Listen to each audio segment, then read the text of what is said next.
이번 시간에는 정수역학 제4강입니다.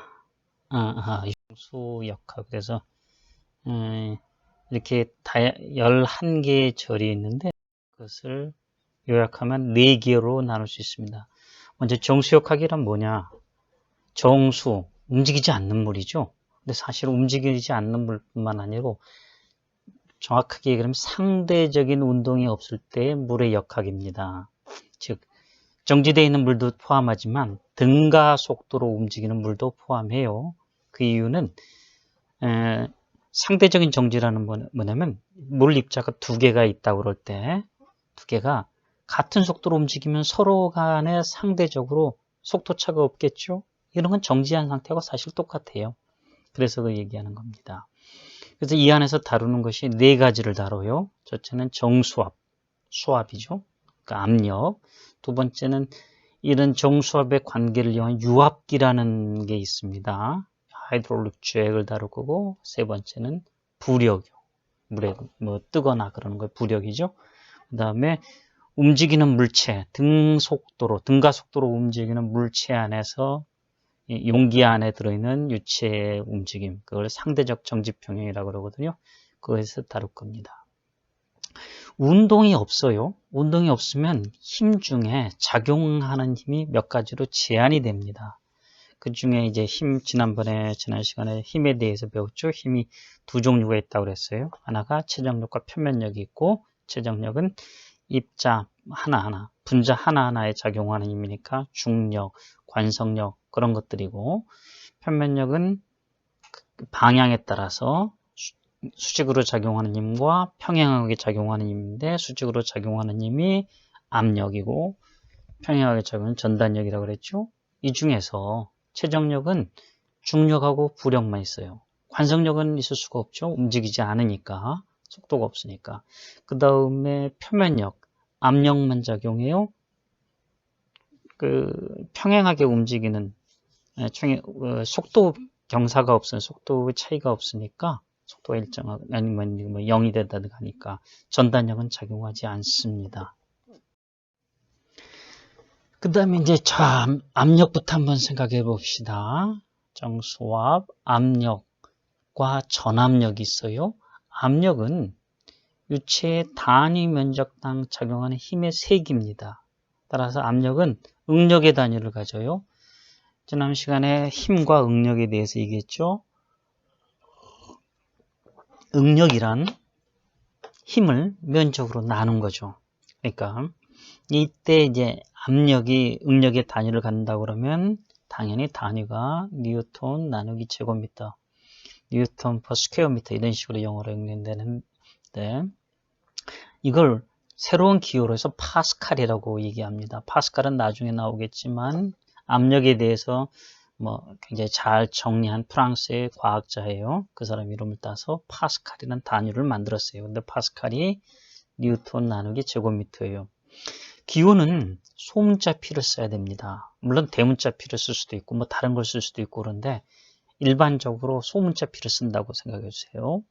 그리고 꼭 소문자를 써야 되는 이유가 또 있어요. 나중에 바로 밑에 나오죠. 전압력, 총압력 이걸 할 때는 이걸 대문자 P로 쓰거나 또는 F로 써요. 그러니까 헷갈리지 않도록 항상 소문자 P를 써주세요.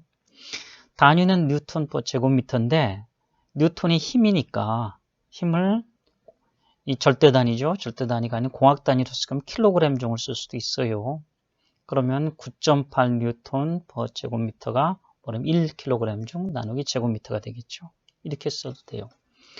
자, 그 다음에 전압력, 총압력, 압력힘, 영어로는 total pressure 또는 pressure force라고 얘기하는데 이건 뭐냐면 압력에 의해서 생긴 힘이에요. 어떤 물체에 압력이 작용한다? 그럼 그 물체의 면적을 곱하면 압력에다 면적을 곱하면 바로 힘이 되겠죠.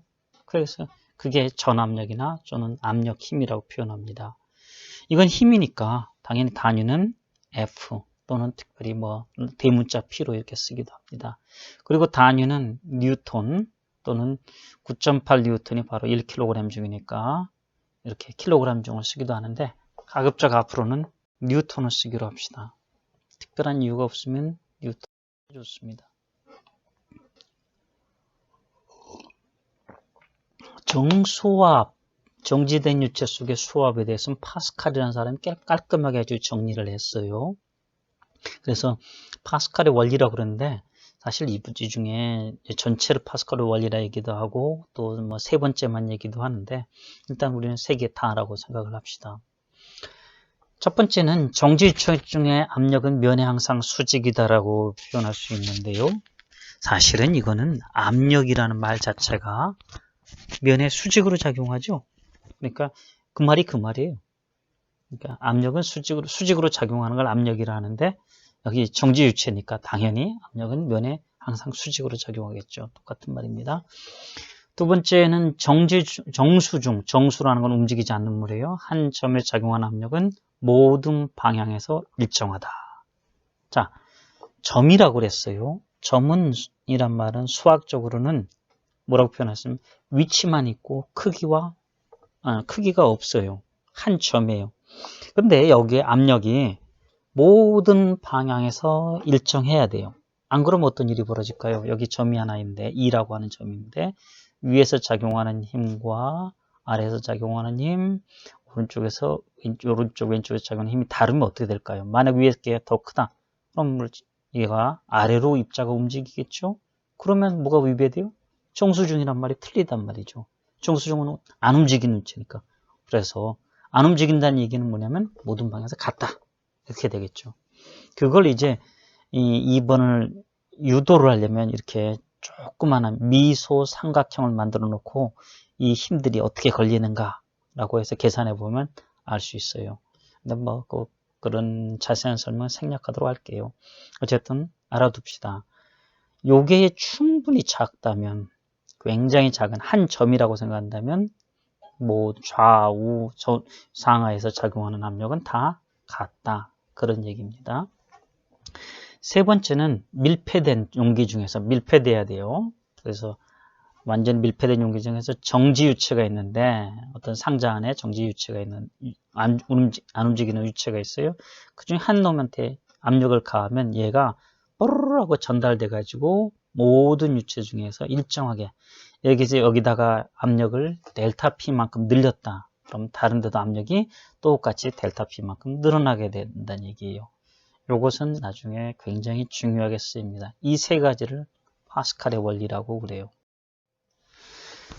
자, 유체 속에서 이제 수압을 잴 때 어떻게 재는가 한번 생각해 봅시다. 이거는 뭐 연직 방향을 먼저 한번 생각해 보죠. 연직 사실은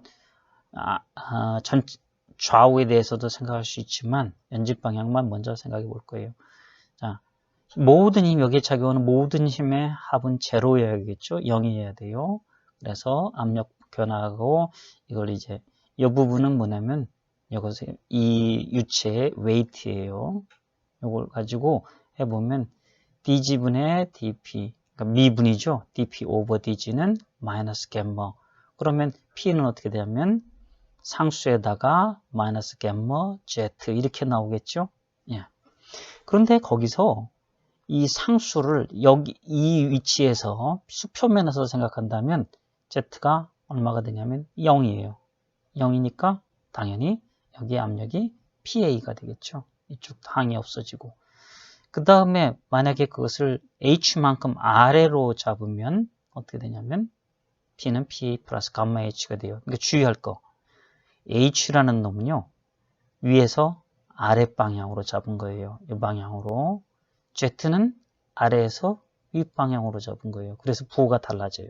근데 우리가 기억하기에는 수심으로 기억하는 게 좋아요. 위에서 아래 수표면 여기죠. 서피스에서 아랫방향으로 좌표를 잡는 게 좋습니다. 그래서 이렇게 기억해 둡시다. P는 PA 플러스 갬마 H라고 기억해 두는 게 가장 좋습니다. 근데 PA는 어디죠? 이 수표면에서의 압력이죠. 예. 그리고 수평 방향으로도 이제 한번 해보면 모든 게 다 0이 돼요. 그래서 사실 이 식만 보면 알 수 있지만 정지 유체 수압은 수평 방향으로는 모두 같아요. 수직 방향으로는 다르죠. 여기하고 여기 압력이 달라요. 그리고 여기 압력도 다르고 여기 압력도 다 다릅니다. 연직 방향으로는. 그런데 수평 방향으로는 정지 유체가 있으면 여기나 여기는 압력이 같아요. 여기하고 여기도 압력이 같고 여기하고 여기도 압력이 같아야 돼요. 왜냐하면 이 식에서 보면 수평 방향으로는 아무런 변수가 없잖아요. 그 얘기는 수평 방향으로는 똑같다는 얘기예요. 이건 굉장히 중요한 개념이니까 잘 기억해 두기 바랍니다. 자, 그 다음에 이 바닥에 작용하는 힘은 어떻게 될까요? 화살표가 조금 잘못됐네요. 여기에 작용하는 걸로 생각해야 돼요. 예. 자, 바닥에 작용하는 힘은 어떻게 되냐? 여기는 P 압력에다가 면적을 곱해주면 돼요. 그러면 간단하게 여기가 감마 H니까 감마 H 플러스 A가 되겠죠. 사실은 여기는 이렇게 쓰려면 여기 PA가 얼마여야 되냐면 0이라는 가정이 있어야 돼요. 근데 하여간 간단하게 계산하는 방법을 알려준 거예요.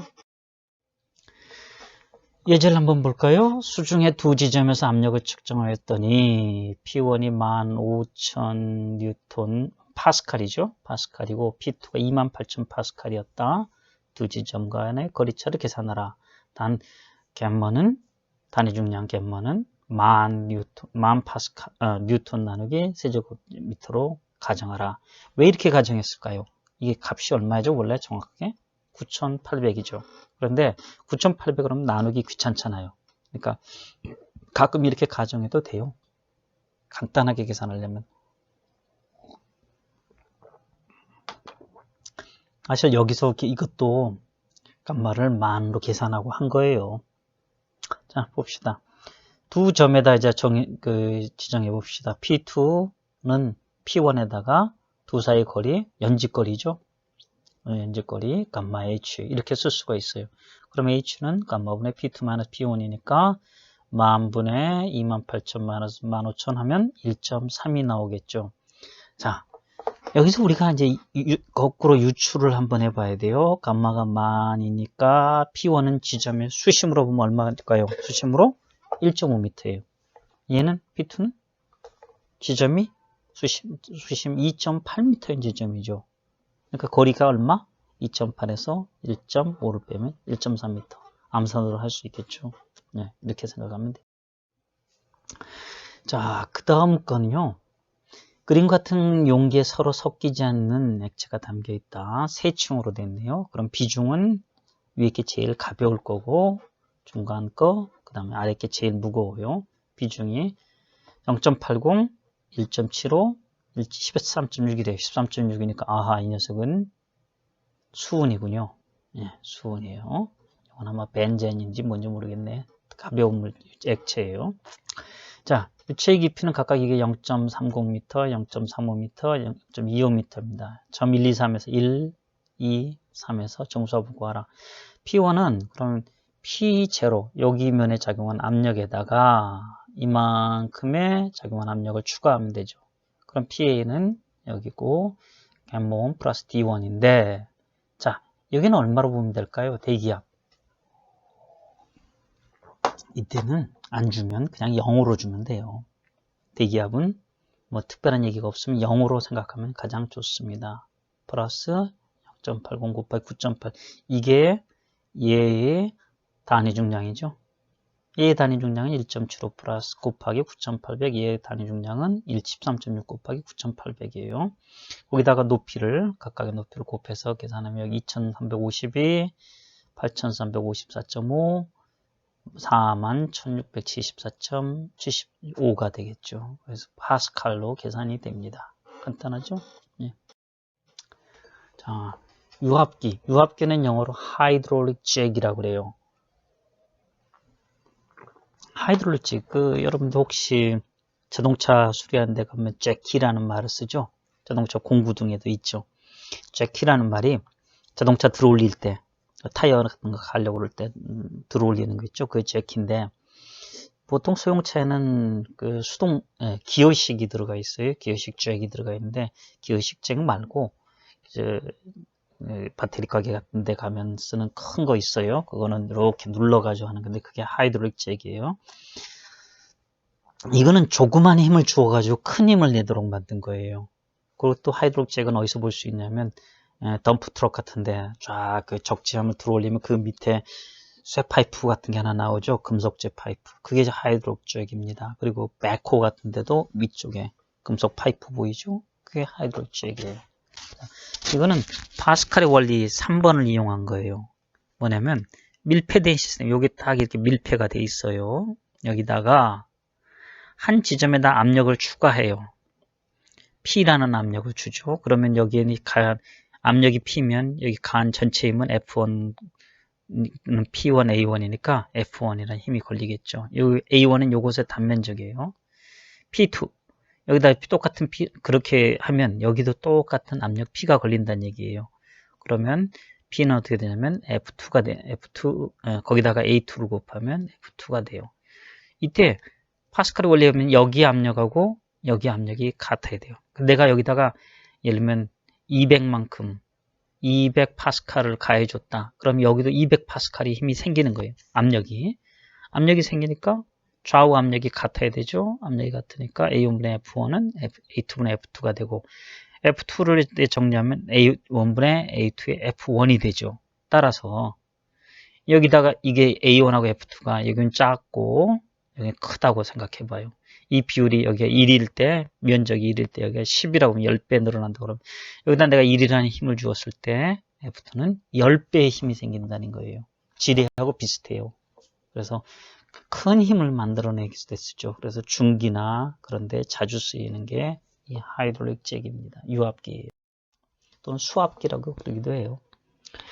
자, 유압기 예제, 아주 책에 나온 예제입니다. 그걸 한번 해보도록 하죠. 근데 단위를 킬로그램 중 대신에 내가 전부 다 뉴턴으로 바꿨어요. 자, 그림 같은 손잡이에, 유압기 손잡이 F가 200뉴턴의 힘을 가했대요. 근데 들어올릴 수 있는 힘은 F2는 얼마인가? 여기서 나오는 힘이 F2예요. 자, 그러면 제일 먼저 생각할 게 이게 지뢰고, 여기서부터 유압기예요. 자, 지뢰를 먼저 살펴볼까요? 지뢰를. 그러면 지뢰는 여기가 받침점이고 여기서부터 여기까지 팔 길이죠. 팔 길이. 여기 또 팔 길이고요. 그러면 요 비율하고 요 비율로 해서 우리가 이 A1에 작용하는 힘을 F1이라고 했을 때 그걸 구할 수가 있어요. 그러면 지뢰는 0.33. 조심할 것은 지뢰의 팔 길이가 이게 아니라는 거예요. 왜냐하면 이건 작용점이고 여기가 받침점이니까 받침점까지 거리를 구해야 돼요. 0.33이에요. 이거 조심해야 돼요. 곱하기 F 하면 마이너스 0.03 곱하기 F1이 되겠죠. 그럼 F1 여기에 작용하는 힘이 돼요. 그게 2200뉴턴이죠. F1. 그러면 그 다음에는 바로 유압기 원리죠. F2는 A1분의 A2의 F1이에요. 그런데 얘가 지름이 직경이 1.5cm, 여기가 직경이 5cm니까 면적의 비율은 그곳의 지름의 비율의 제곱이 되겠죠. 곱하기 여기서 나온 2200을 해주면 24,444.4뉴턴이 되네요. 내가 가해준 힘은 여기서 200뉴턴인데 여기서는 24,000뉴턴, 자그마치 한 200배 정도, 아니 100배 정도의 힘이 새로 생겼네요.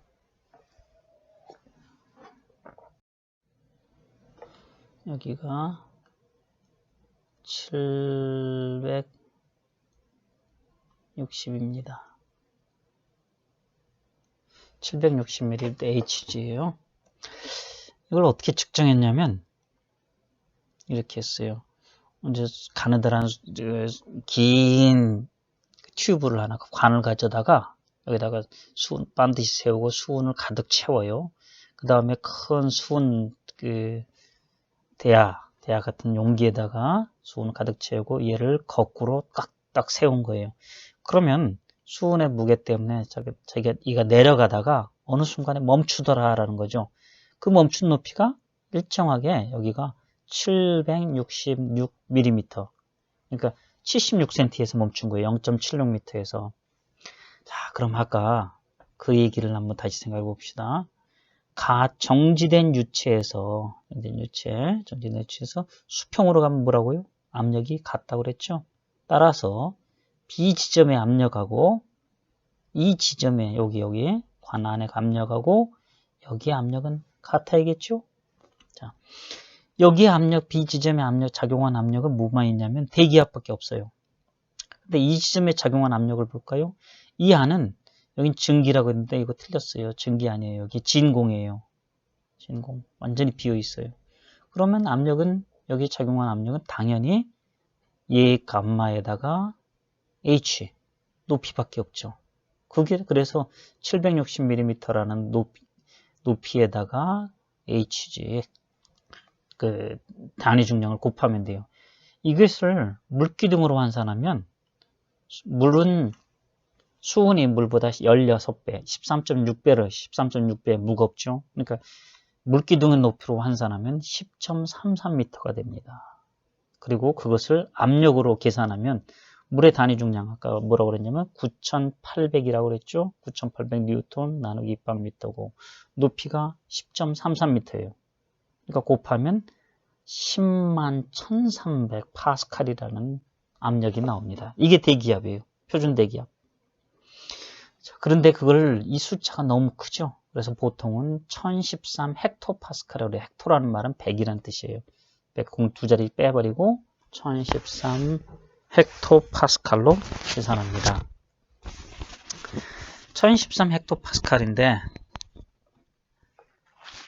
이게 뭐냐면 표준 대기압이니까 이보다 만약에 기압이 낮다 그러면 저기압이고 이보다 높으면 고기압입니다. 그래서 태풍 같은 거 몰려올 때 그런 얘기죠. 오늘날 새로 오는 태풍은 뭐 980 헥토파스 중심기압이 980 헥토파스칼 뭐 그런 얘기 많이 들을 거예요. 그때 저기압이란 얘기예요.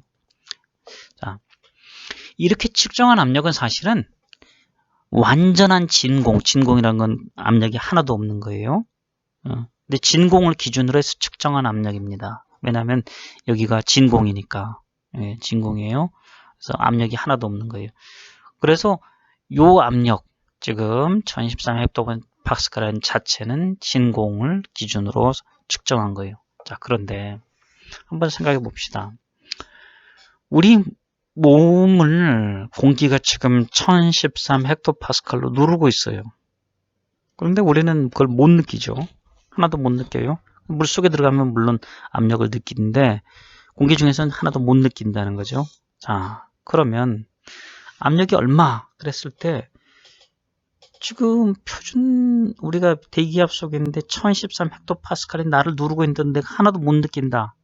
그러면 만약에 계기로 어떤 기계로 측정을 했는데 그 측정된 값이 우리 얼마나 더 추가됐는지 어쩐지 알려면 맨날 1013을 빼줘야 돼요.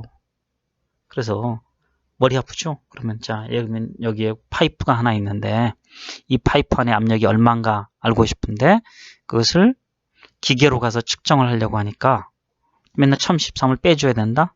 그럼 힘들다는 거죠. 그래서 기계로, 계기는 기계라는 얘기예요. 재는 기계, 게이지라고 그러죠. 게이지로 쟀을 때 압력을 대기압에 있는 걸 0으로 둬버리자. 그럼 생각이 되게 편해요. 아까도 났지만 물속 압력을 계산하는데 꼭 대기압을 계산할 필요 없으니까. 그래서 앞으로 이렇게 약속을 한 거예요. 계기압은 절대압에서 대기압을 빼서 나타내자. 그리고 그걸 기계에서 읽어내는 계기압이라고 하자라고 약속한 겁니다. 자, 그러면 대기압은 계기압으로 얼마일까요? 대기압, 표준 대기압, 그것을 계기압으로 나타나면 당연히 0이어야 돼요. 0파스칼이어야 돼요. 그거는 왜냐하면 표준 대기압이 1013 헥토파스칼인데 대기압이 1013 헥토파스칼 빼면 0이 돼버리겠죠. 이게 굉장히 편합니다. 그래서 앞으로 특별한 언급이 없는 한 모든 압력하고 나오면 무조건 이제부터는 계기압이에요. 그러면 절대압을 나타낼 때는 어떻게 해야 될까요? 절대압력으로 나타내면 거기다 꼭 기호를 붙여야 됩니다. 얘가 절대압이다 해서 ABS라고 붙입니다. 이건 절대압이에요. absolute란 뜻이죠. absolute of pressure. 자, 이번에 이제 측정 장치를 생각해 봅시다. 측정하는데 여러 가지가 있지만 그 중에 하나가 액체 기둥을 이용해서 압력을 측정하는 방법이 있어요. 그걸 액주계라고 합니다. 마노메터라고 그러고요. 액체 기둥이라는 소리죠. 한참말로. 그 중에서 또 한쪽 끝이 되게 노출되게 만들 수가 있어요. 이걸 수압관이라고 그럽니다. 피에조메터. 또는 위압관이라고 그렇게 되게 돼요. 위압계. 위압 또는 수압. 그걸 피에조메터라고 그래요. 이건 뭐 나중에 나오면 다시 얘기할 거예요. 자, 수압계를 한번 해볼까요? 점 A의 압력. 이때 제일 중요한 원리, 기본적인 원리가 뭐냐면 정지돼 있죠? 정지된 유체에서 이렇게 A에서 수평으로 그으면 이게 수평이죠? 나란히. A의 압력하고 1의 압력은 같아야 돼요. 즉, 여기 압력하고 여기 압력이 같으니까 여기 압력은 뭐가 되냐면 요 위에서 작용하는 압력에다가 감마 H를 곱하면 되겠죠. 그런데 그래서 PA는 P0 플러스 감마 H 이렇게 쓸 수가 있어요. 근데 대기압은 아까 얼마로 든다고요? 당연히 0으로 보면 되죠. 그래서 PA는 얼마? 감마 H 이렇게 간단하게 나타낼 수가 있다는 거죠. 이게 수압계입니다. 그리고 U자형 액주계를 쓰는 경우가 있어요. 왜 그럴까요? 아까처럼 여기 만약에 물이라고 쳐요. 그럼 1기압을 나타내려면 얼마나 되죠? 이 높이가 자그마치 10.33m나 돼요. 10.33m. 그거 어떻게 읽죠? 이거 읽기도 전에 물 다 넘쳐버릴 거예요. 그래서 이 액체를 물보다 훨씬 무거운 액체로 씁니다. 뭐가 있죠? 대표적인 게 수은이에요. 수은. 수은을 써서 하게 되면 1기압을 나타낼 때 76cm 되죠? 760, 0.76m면 돼요. 10.33m 한 3축 높이를 쓰는 거하고 1m도 안 되는 76cm 쓰는 거하고 어느 것이 편하겠어요? 당연히 액체, 수은을 쓰는 게 편하겠죠? 그래서 이런 U자 액주계를 씁니다. 자, 그러면 이걸 할 때는 먼저 압력 기준선을 결정해야 돼요. 근데 아까 뭐라고 그랬냐면 같은 유체 내에서 수평 방향은 압력이 같으므로 라고 얘기했어요. 그러면 같은 유체 여기하고 압력이 같은 거는 여기군요. 요렇게 2하고 3을 연결한 걸 쓰면 돼요. 그럼 여기는 왜 안 될까요? 아니요, 돼요. 이것도 해도 돼. 근데 이렇게 하면 뭐냐면 불필요한 게 여기하고 여기 압력은 똑같은데 불필요하게 이 계산이 들어가야 된다는 거죠. 그래서 가장 좋은 방법 2하고 3을 연결한 선에서 기준선을 잡는 게 좋습니다. 자, 그 다음에 할 일은 여기 기준선보다 액체 기둥이, 이게 액체 기둥이죠. 위에 있으면 이 액체 기둥은 위에 있는 건 더하고 아래에 있는 건 빼면 돼요. 그런데 여기서는 요건 더하고 요건 빼야 되겠죠. 근데 이건 둘 다 똑같이 있으니까 신경 쓸 거 없어요. 똑같이 있는 건 신경 쓰지 말고 자, 여기서 잡아서 위만 생각합시다. 그러면 여기가 PA 1의 압력은 PA가 되겠죠. PA 플러스 감마 1H1 이렇게 되고 여기는 P0 여기 들어온 압력 대기압에다가 감마 2의 H2가 되죠. 근데 이건 대기압이니까 당연히 그냥 0 해버리면 되니까 PA는 감마 1H1 이퀄 감마 2H2 이렇게 쓸 수가 있습니다. 그래서 PA에 대해서 정리할 수가 있죠.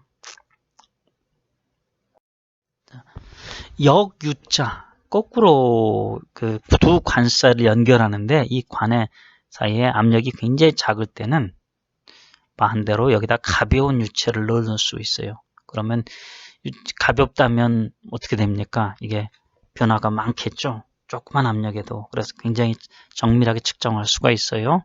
대신 이럴 때는 할 수 있는 게 뭐냐면 얘하고 얘가 차이를 계산하는 거예요. 차이밖에 계산 못합니다. 안 그러고 여기를 한 군데를 뻥 뚫어놓으면 어떻게 돼? 다 유체가 새 나가버리니까 안 되겠죠.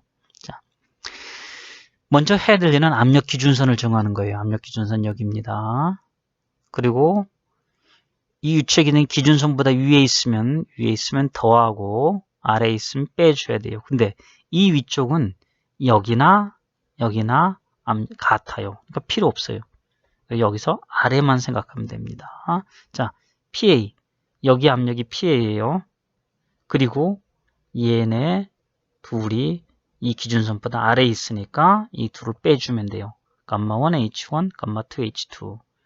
사실은 요것이 PX라고 그러면 여기 압력이 PX라고 그러면 거꾸로 생각하면 PA는 PA는 PX에다가 요거 더한 거죠.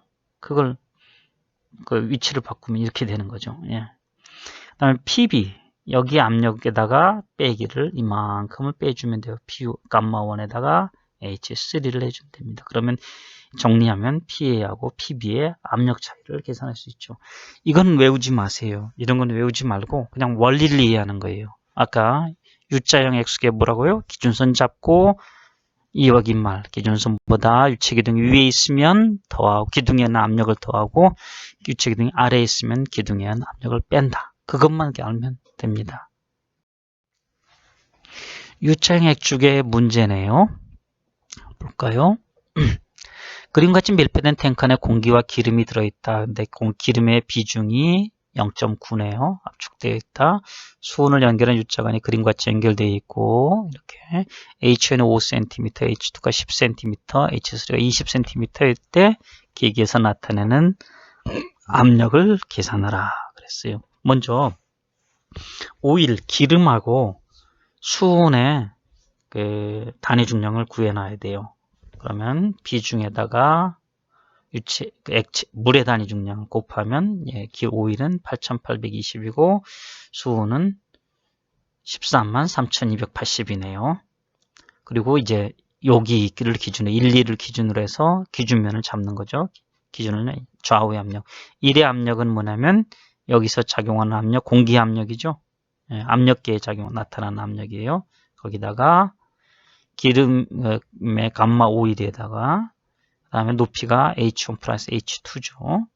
근데 하나 빠졌네요. 여기서 여기 사이에 공기 기둥이 있을 거예요. 근데 왜 빠졌을까? 그거는 공기의 비중이, 공기의 단위 중량이 기름이나 물보다 무지하게 작아요. 그러니까 여기에 공기가 있다 그래도 이 공기에 의한 압력은 여기하고 여기가 똑같다고 생각하는 거예요. 이 정도 높이 가지고 공기 영향이 없다 그래서 보고 생략한 겁니다. 자, 여기는 이제 대기압이 작용하니까 0이라 보고 수온에다가 요 높이 H3 하게 되면 PA를 계산할 수 있죠. PA가 26,524 파스칼이 나오네요. 자, 이제는 힘을 계산해 봅시다. 힘을 계산하는데 수중, 물속에 들어있는 평판을 가지고 힘을 계산하는 거예요. 평판. 평평한 판이에요. 곡면이 아니고. 근데 이걸 계산할 때는 두 가지를 생각해야 됩니다. 하나가 연직 방향의 힘이고 하나는 수평 방향의 힘이에요. 자, 근데 연직 방향의 힘 봅시다. 연직 방향의 힘은 압력에다가 수평 면적을 곱해야 돼요. 왜 수평 면적일까요? 힘은 벡터예요. 벡터니까 연직으로 작용하면 압력이니까 뭐냐면 그거하고 수직으로 작용해야 돼요. 그러면 면은 당연히 수평이 돼야 되겠죠. 그러니까 수평면을 곱해줘야 돼요. 자, 그런데 P를 뭐라고 그랬냐면 P는 감마 H죠. H가 뭐냐면 수심이죠. 수심. 위에서 아래로 내려가는 거리예요. 거기다가 면적을 곱해봐요. 그러면 H 곱하기 AH 이게 뭐냐면 밑면이 AH이고 높이가 H인 기둥이에요. 기둥. 만약에 AH가 사각이라면 사각기둥이고 원이라면 원기둥이 되는 거죠. 여기가 그 기둥의 최적이 됩니다. 그래서 연직 방향의 힘은 어떻게 되냐면 수평면 위에 위의 유체 최적에 유체의 단위 중량을 곱한 것과 같게 됩니다. 자, 예제를 한번 볼까요? 그림같이 바닥의 크기가 3m 곱하기 4m인 수조에 1.5m 깊이로 물이 차있을 때 바닥면에 작용하는 힘의 크기를 구하라. 뭐냐면 바닥면이 지금 3x4죠. 3x4, 12제곱미터예요. 그리고 높이가 1.5예요. 어떻게 되면 직육면체가 되죠. 이 직육면체 전체의 무게, 다시 말하면 중력이에요. 중력이 바로 이 바닥면에 그대로 작용하는 겁니다. 그러니까 F는 PA인데 감마 곱하기 HA 요게 지금 최적이 되죠. 9800에다가 1.5 곱하기 3 곱하기 4 그러니까 여기가 9입방이에요. 9입방 구입방 아닌가? 18입방이네요. 18입방의 최적에다가 9,800을 곱했다 생각해도 같습니다. 그래서 전체 압력은 176,400 파스칼로 계산이 됩니다. 자, 수중의 평미 이제는 그 수평 방향 힘을 계산해 보죠. 수평 방향 힘은 연직 방향 힘하고 반대겠죠. 그러니까 힘은 옆으로 작용하니까 평판은 어떻게 하면 연직이 돼야 돼요. 힘은 수평 방향이고 평판은 연직이 됩니다. 연직이 되니까 폭이 B이고 높이가 H인 연직 방향의 힘을 생각해 보죠. 평판에 작용하는. 수표면 바닥은 수표면은 여기요. 수표면은 압력이 0이에요. 그리고 바닥면은 압력이 감마 H겠죠. 그러면 이런 압력이 여기에 작용합니다. 삼각형 압력이에요. 압력이 여기하고 여기 다르니까 F를 계산하려면 어떻게 하면 이 평균을 내야 됩니다. 평균을 내려면 감마 곱하기 수심의 절반 2분의 H가 되죠. 그러면 그걸 다시 쓰면 2분의 H가 뭐냐면 요 평면, 연직 평면의 도심이에요. 여기 그림에서는 조금 잘못 나왔는데 여기가 바로 HC가 뭐냐면 도심까지 수심에다가 A를 곱한 것이 됩니다. 이건 그래서 도심에서의 압력에다가 A 전체 면적을 곱한 것이 되죠. 힘의 크기는 그렇게 계산하는데 실제로 작용하는 점은 또 달라요. 작용하는 점은 자, 응력이 지금 압력이 이렇게 삼각형으로 분포하죠.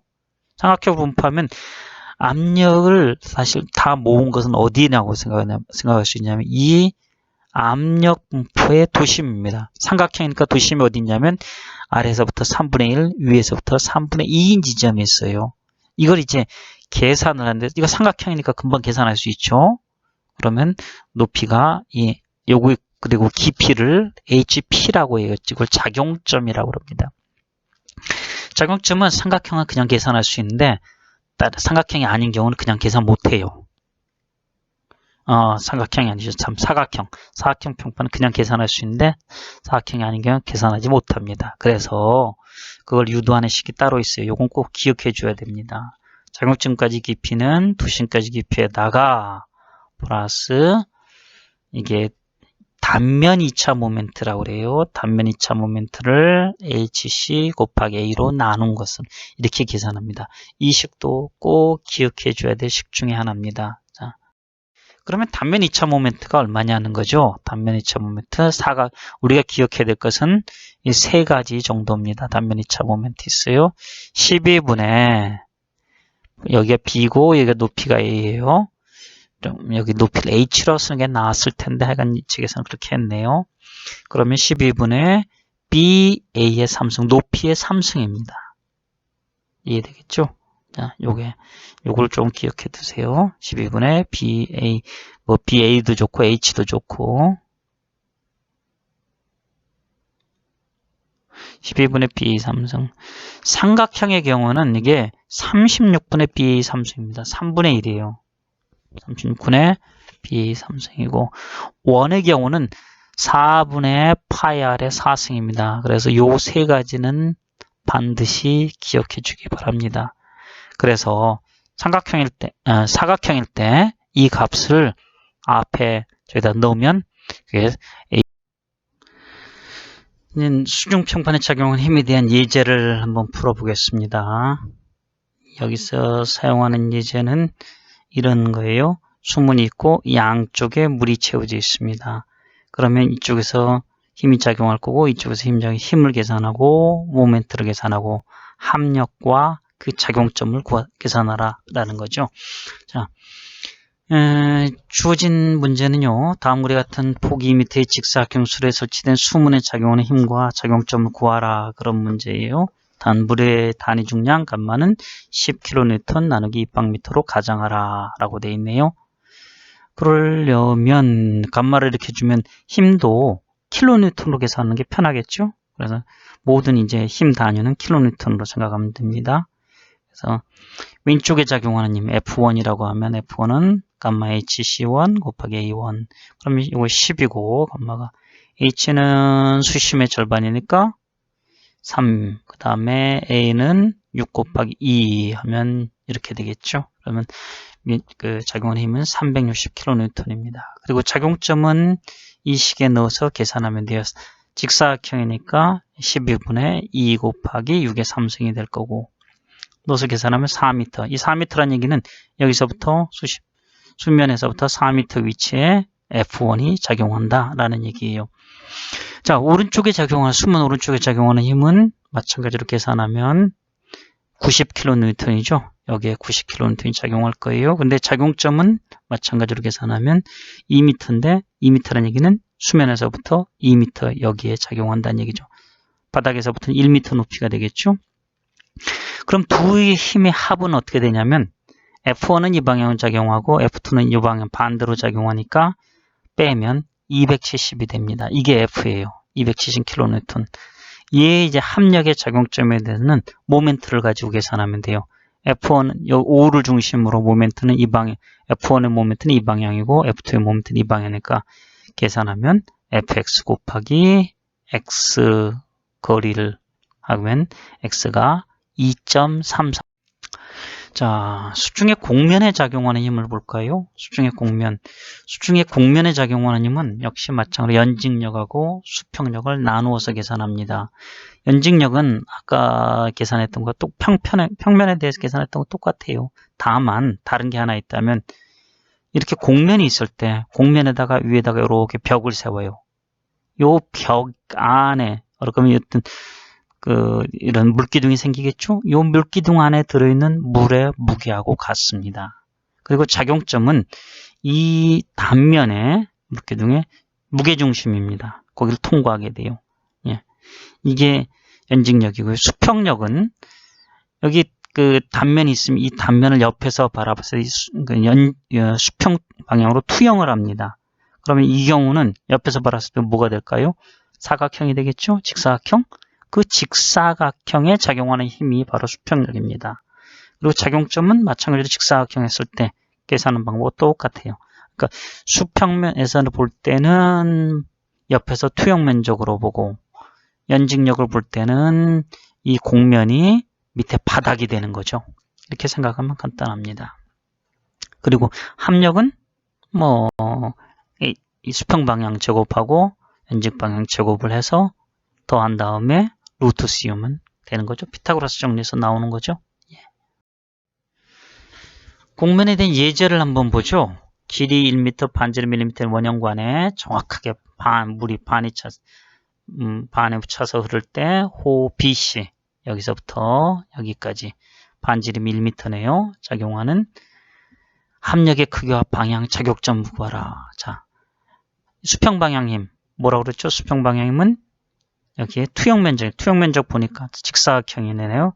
직사각형이니까 9,800 곱하기 H가 0.5m죠. 곱하기 면적 1이니까 당연히 1이죠. 4,900N이에요.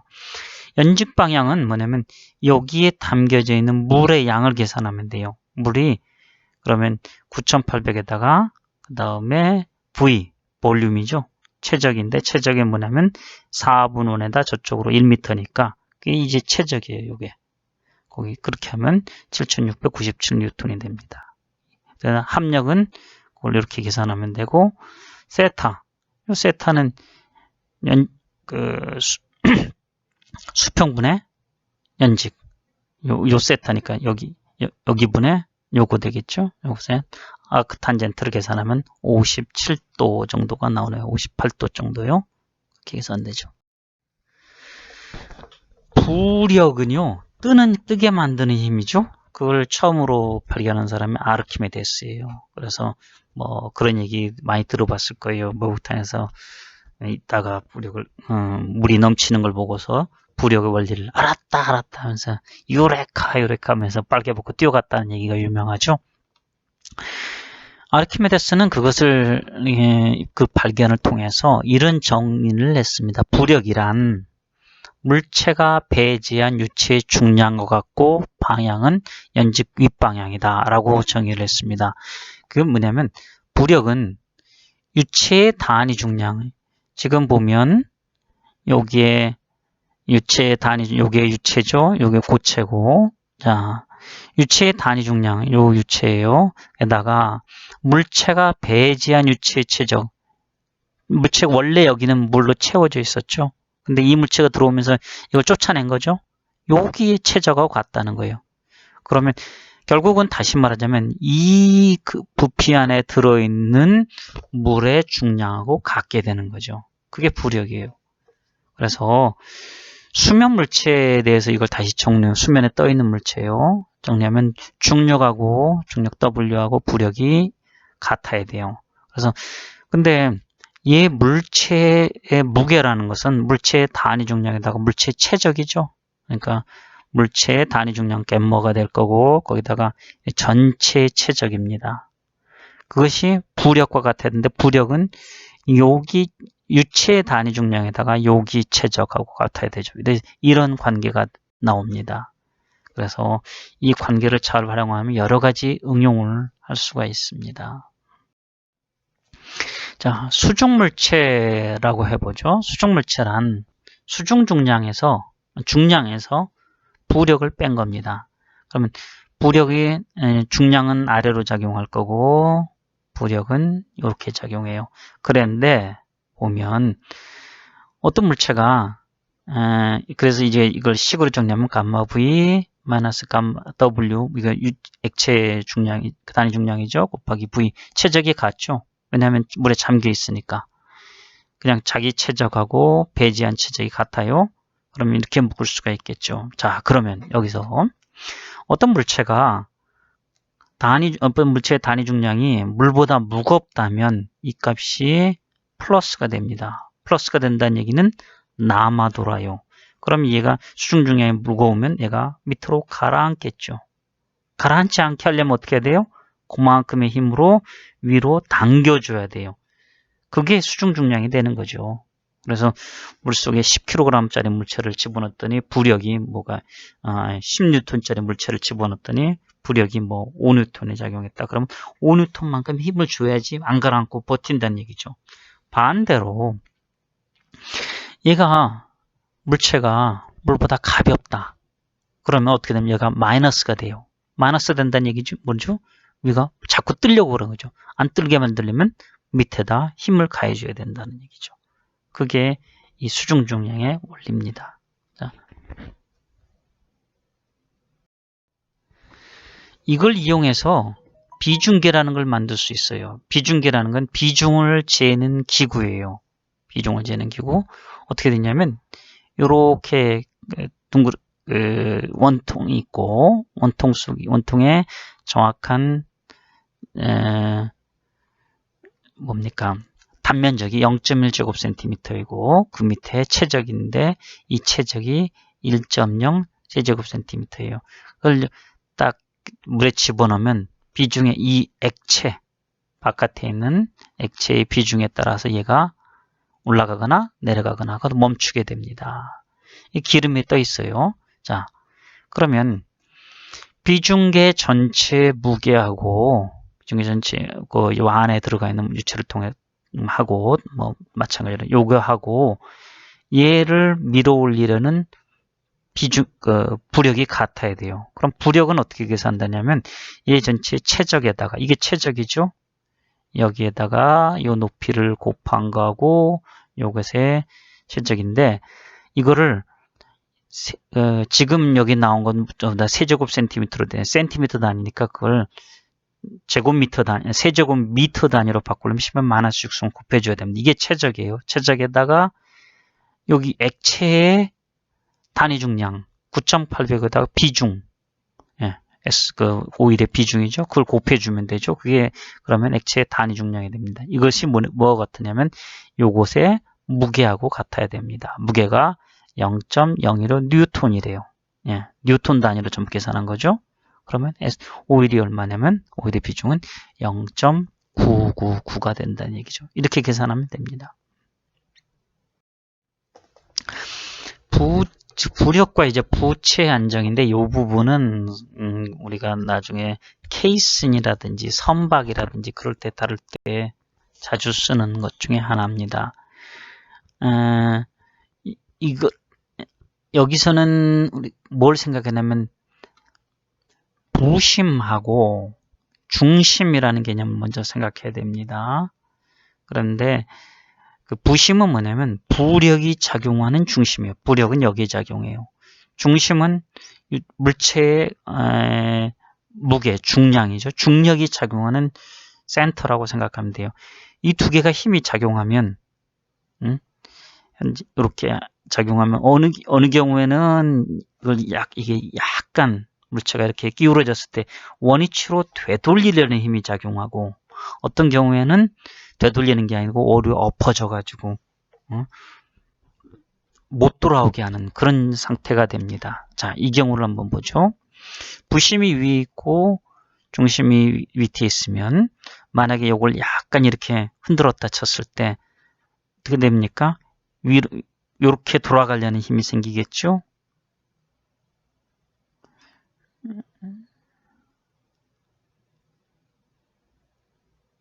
자, 이걸 오른쪽으로 만약에 이렇게 기울였다고 쳐봐요. 기울이면 모멘트가 이렇게 위로, 요건 C는 위로 가려고 그러고 G는 아래로 가려고 그러니까 반대로 이렇게 되돌리려는 힘이 모멘트가 생기겠죠? 이게 복원 모멘트예요. 이런 경우는 안정이라고 그러죠. 안정돼 있어요. 근데 둘이 이렇게 돼 있으면 사실은 어느 쪽으로 움직이느냐에 따라서 달라지기 때문에 이거는 두 번째는 얘기하기 힘들어요.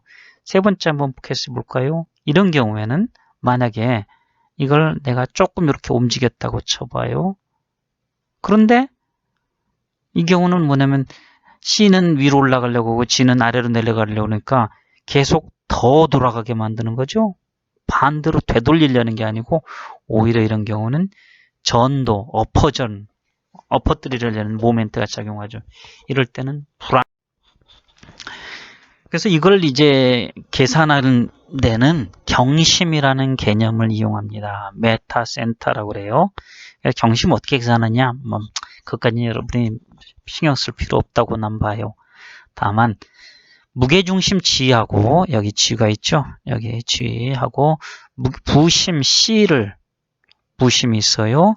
요걸 이제 연결한 선들이 있고 그렇게 선을 하나 만들고 그 다음에 이게 이제 기울어지면 새로운 부심이 생기죠. 이 새로운 부심하고 그 다음에 수직선 그래서 이렇게 연결하면 여기에 M이라는 게 생깁니다. 이게 메타센터라고 그래요. 경심이라고 그럽니다. 그런데 이 경심하고 중심하고 그 다음에 부심의 관계가 세 개가 M, G, C로 되면 안정인 거고 반대로 되면 불안정이에요. 다른 한편으로는 이걸 계산하는데 G에서 M 사이의 거리가 어떻게 되냐면 그걸 계산하는데 V분의 I 이게 단면 2차 모멘트죠. 아까 그 다음에 C하고 G 사이의 거리가 있어요. C하고 G 사이의 거리. 요걸 가지고 계산할 때 이게 플러스면 얘들이 안정인 거고 마이너스로 되면 불안정하게 됩니다. 그래서 요거는 이렇게 생각하면 될 것 같습니다. 특별히 계산하는 문제는 글쎄 너무 상대적 정지 평형에 대한 얘기입니다. 이제 어떤 용기에다가 물을 담고 일정한 등가 속도로 움직이면 용기 내 물은 어느 순간에 멈춰서 안정되게 돼요. 그때 수면의 방정식은 수면이요. 이 수면의 위치가 X, Y, Z라고 그럴 때 이런 식의 관계를 갖게 됩니다. 이거 어떻게 유도했는지 상관없이 이런 형태구나 라고 하고 그냥 넘어갑시다. 자, 그 다음에 수평으로 이렇게 당기게 되면 A 방향으로 당기게 되면 어떻게 되면 관성력이 작용해요. 관성력은 그런데 운동 방향과 반대로 작용하죠. 가속도가 A로 이렇게 작용하니까 관성력은 마이너스 A로 이렇게 작용합니다. 그러면 수면은 이런 식으로 기울어지게 돼요. 그때 요 이 각도를 어떻게 계산하면 되냐면 A는 G분의 A로 계산합니다. G분의 A요. 그래서 예를 들면 그리고 이제 탄젠트 세타가 G분의 A가 되는 거죠. 연직 방향 가속도는 P는 이렇게 쓸 수가 있어요. G가 달라져요. 가속도가 근데 가속도는 어떻게 되냐면 항상 가속도가 위로 작용한다 그러면 관성력은 마이너스 밑으로 작용하게 되죠. 그래서 P는 G의 플러스 마이너스 A의 H 이런 식으로 되는데 여기서 뭐 복잡하게 생각할 거 없이 연직 방향이면 마이너스다 라고 생각해 주면 편할 것 같아요. 플러스면 아래 방향이고요. 자, 그래서 요걸 이제 G를 앞으로 꺼내주면 1 플러스 마이너스 G분의 H 이런 식으로 계산이 됩니다. 간단하게 예를 들어 생각해 봅시다. 자유낙하 있죠. 자유낙하라는 건 위에서 아래로 그냥 떨어지는 거죠. 자유낙하가 되면 A가 이 방향일 거고 마이너스 A는 관성력은 윗방향이 되겠죠. 자, 그러면 여기가 G고 A가 뭐가 되죠? G하고 같죠? 그러면 G분의 G가 돼요. 1이 돼요. 그럼 여기가 방향하고 반대니까 마이너스를 택해야 돼요. 그럼 여기가 얼마냐면 0이 돼버리죠. 자유낙하게 되면 뭐가 될까요? 중력이 하나도 작용하지 않게 되죠. 이게 바로 무중력 상태입니다. 자, 이상입니다.